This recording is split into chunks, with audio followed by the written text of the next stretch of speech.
حفصہ نام رکھنا درست ہے یا نہیں ہے اور اس کا کیا معنی بنتا ہے، یہ ہم ڈسکس کر لیتے ہیں۔ تو دیکھیں، حفصہ بہت ہی شاندار، متبرک اور بڑا پیارا نام ہے۔ حضور علیہ الصلاۃ والسلام کی ازواج مطہرات میں سے ایک زوجہ حضرت حفصہ رضی اللہ تعالی عنہا ہیں، ہماری والدہ ہیں۔ اتنا شاندار نام ہے۔ حضرت عمر کی شہزادی ہیں اور آپ کا نام حفصہ تھا، تو یہ اپنے بچیوں کا نام حفصہ رکھنا یہ بڑا ہی شاندار نام ہے۔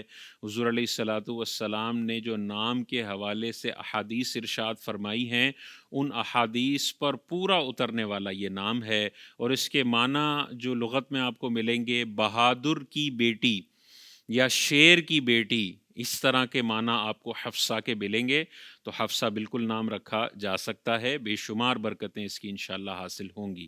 اس میں لوگ بعض اوقات غلطی کرتے ہیں، اصل تلفظ ہے حفصہ، صاد ہے، لیکن وہ پڑھتے حفصہ حفصہ کر رہے ہوتے ہیں، سین پڑھ رہے ہوتے ہیں، تو یہ تلفظ میں بعض اوقات غلطی ہو جاتی ہے۔ اس کا تلفظ وہی رکھنا چاہیے جو حقیقت میں اس لفظ کا تلفظ ہے۔ صاد کے ساتھ پڑھنا ہے، سین کے ساتھ پڑھنا یہ غلط ہوگا، تو اس چیز کا خیال رکھیں۔ نام بڑا شاندار۔ زندگی کے تمام شعبوں میں دینی رہنمائی حاصل کرنے اور آخرت کو بہتر کرنے کے لیے ہمارے YouTube channel Islamic digital studio کو سبسکرائب کر لیں اور بیل آئیکن بھی پریس کر لیں۔